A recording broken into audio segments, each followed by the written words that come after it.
The judge said that the firings were, quote, politically motivated, and pointed to statements like this from Trump last week. We'll be cutting some very popular Democrat programs that aren't popular with Republicans, frankly, because that's the way it works. They wanted to do this, so we'll give them a little taste of their own medicine. Yeah, that does sound pretty politically motivated.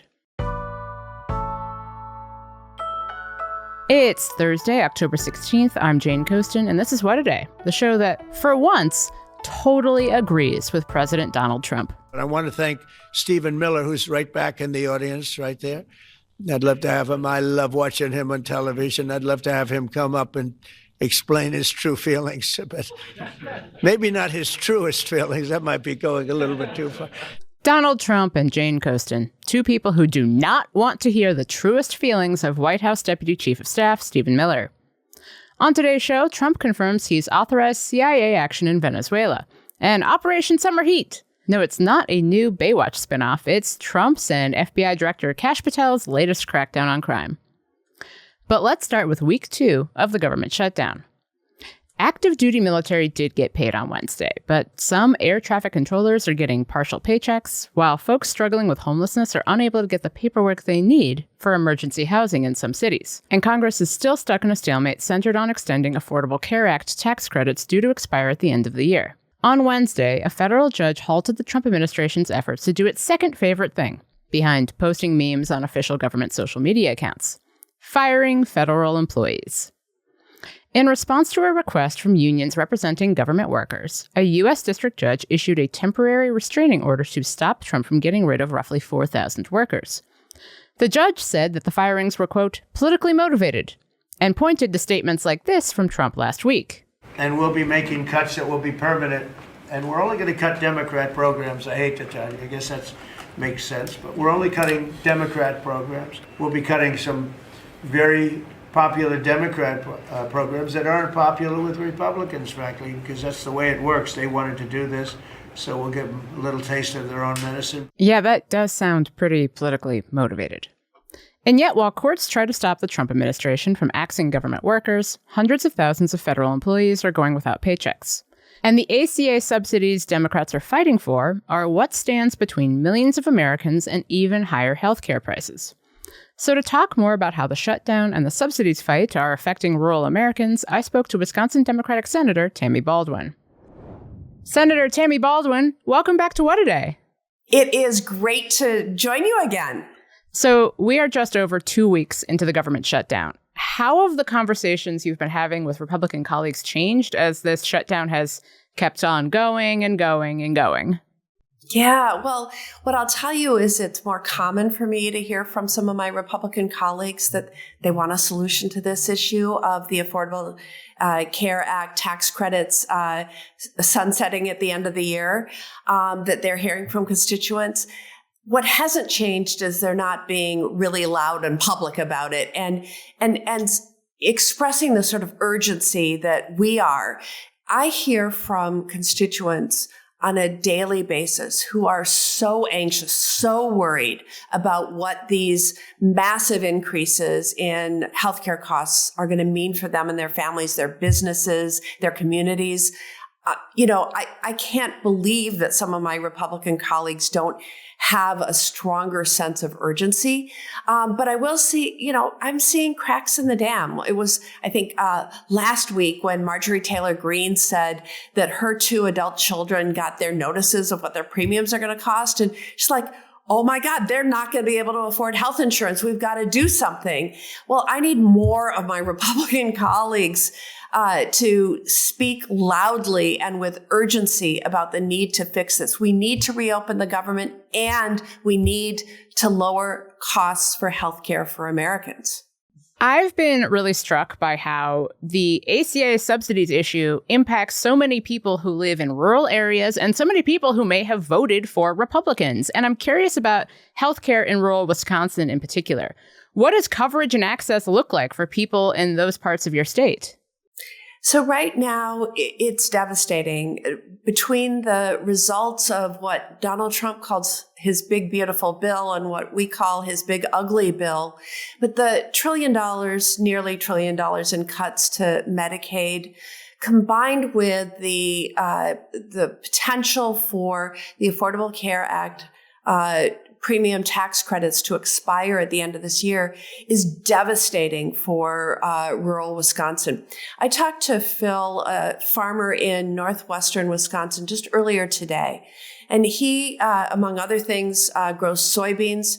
The market for soybeans is extremely challenging right now, not in no small part because of Trump's tariff and policies, but he's losing money for every acre he plants. And on top of that, he's in the Affordable Care Act marketplace for his insurance and knows that his insurance prices are going to go up dramatically next year if Congress doesn't act. And he does not know how he's going to make it or what he's going to do about healthcare coverage in this environment. And then yesterday, I was in conversation with Critical Access Hospital also in northwestern Wisconsin. And they have the thinnest of margins. They've done the math on how the big ugly bill is going to impact their hospital. It's probably going to cut into their margin by, cut it 50%. And then they have not yet figured out how much additional damage is going to be done if people lose their Affordable Care Act coverage. But certainly a not insignificant number of their patients are on the Affordable Care Act marketplace insurance policies, and therefore they're going to come in or not. They're going to come in uninsured and sick. Therefore, the hospital will incur losses, or they're not going to come in and they won't have, paying customers, if you will. The impact on rural Wisconsin is extremely harmful right now. And we've got to reverse the healthcare crisis that Donald Trump and Republicans created. Just under 18,000 federal employees live in Wisconsin. And I think that that's something people kind of forget about the shutdown, is that federal employees live pretty much everywhere. And they might be in Madison or Whitewater or anywhere else in Wisconsin. What's your message to those constituents, some of whom are missing paychecks or at risk of getting laid off entirely because the administration thinks it's fun to mess with them? Yeah. So, number one, I want the government to reopen as much as anyone does, and this was so preventable. I voted 7 times to reopen the government and bring down healthcare costs for Wisconsinites. And they are painful. And of course, Donald Trump is choosing to make it even more painful by threatening to not do back pay, which, by the way, back pay is in the law, a law he signed in 2019 after the last major shutdown. And so it is painful, and I just want to acknowledge that. It is also painful, worrisome, anxiety-provoking for all the people in Wisconsin, well over 250,000, who will get their premium notices in the mail, most likely next week, telling them how much it's going to cost to keep their health care. And so this is a fight worth having. Wisconsinites are talking to me every day about how worried they are that they're not going to be able to protect their own health, their family's health, to keep their small businesses open, to keep their farm going. These are difficult choices, but this is a fight worth having. If Democrats are able to get the ACA subsidies extended and reverse the Medicaid cuts, healthcare is still a massive issue. Yes. What do you think Congress needs to address next to make healthcare more affordable and accessible for everyone? It's such a great question. And this is the issue that brought me to run for office in the first place. I wanted to help set policy on healthcare because I've seen how many lives have been ruined by a broken system. One of the first things that I think is so important is transparency. And I know that doesn't sound like a solution to the problem, but you can't follow the dollars. There are middlemen taking so much money out of the system. And think about in pharmaceuticals. The pharmaceutical company sets the price, and then there's these mysterious things called PBMs, pharmacy benefit managers, who are setting discounts and rebates and all these things. And we don't have a way of lifting that veil and seeing where all those dollars are going. So when a pharmaceutical company, say, doubles the cost of an EpiPen from $100 to $200, no one can tell us where the money goes. The same is happening in health insurance. You get a bill, if your insurance pays for it, you probably don't ask for itemization. But why is it that a procedure that in one place costs $1,000, someplace else costs $14,000? There's an explanation there, and we've got to have transparency to get after the culprits in all of this. You mentioned earlier that you've been hearing from your constituents that they support you in this fight. And I think the polling kind of bears that out right now, that Republicans are getting blamed for the shutdown. But if the polling shifts and people start saying like, hey, Democrats are kind of responsible for this shutdown, do you think that'll shift your strategy? Yeah, this is not about polling. This is not about politics. This is about people. And that's who I'm fighting for, the people who sent me to Washington, D.C. to be their voice. Not everyone can be here. I have the honor that they sent me here to be their voice, to be the one in the room fighting for their health care, fighting for the affordability of their health care. And so, yeah, this can't be about polling and it can't be about politics.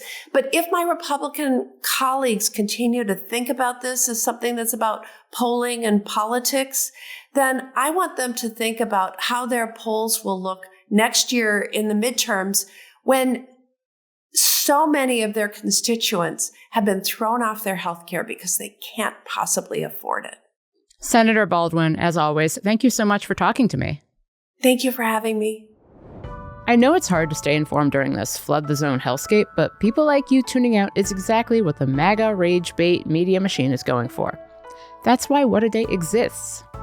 We're a ruthlessly fact-checked independent news source that cuts through the noise without pretending we don't have an opinion when something is bullshit. So subscribe to our channel. And if you already are a subscriber, thank you. This episode is sponsored by BetterHelp. October 10th was World Mental Health Day, and this year we're saying thank you, therapists. BetterHelp therapists have helped over 5 million people worldwide on their mental health journeys. That's millions of stories, millions of journeys, and behind every one is a therapist who showed up, listened, and helped someone take a step forward. Moments in therapy, like the right question, a safe space to cry, or a small win, can change lives. Talking to someone can truly change your life. And BetterHelp has the tools to help you find the right therapist. BetterHelp therapists work according to a strict code of conduct and are fully licensed in the US. And BetterHelp does the initial matching work for you, so you can focus on your therapy goals. If you aren't happy with your match, switch to a different therapist at any time from our tailored recommendations. With over 30,000 therapists, BetterHelp is the world's largest online therapy platform, having served over 5 million people globally. And it works, with an average rating of 4.9 out of 5 for a live session based on over 1.7 million client reviews. This World Mental Health Day, we're celebrating the therapists who have helped millions of people take a step forward. If you're ready to find the right therapist for you, BetterHelp can help you start that journey. Our listeners get 10% off their first month at betterhelp.com/WAD. That's BetterHelp, HELP.com/WAD. Headline. Historically, the summer months have been a time when violent crime soar, as you know, but not under President Trump. Today, we're announcing the results of a sweeping law enforcement effort known as Operation Summer Heat. Trump hit the mic Wednesday to hype up his administration's latest tough-on-crime push. Standing side by side at a press conference with FBI Director Kash Patel and Attorney General Pam Bondi, Trump boasted that Operation Summer Heat netted over 8,700 arrests across the country since June.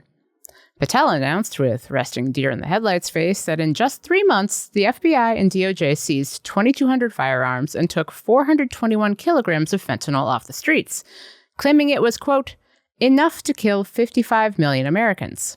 The government offered no evidence for this claim.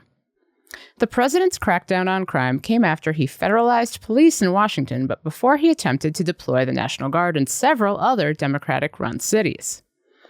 And Trump floated taking Operation Summer Heat to the Bay. He said, quote, I think we can make San Francisco one of our great cities, and, quote, we have great support in San Francisco.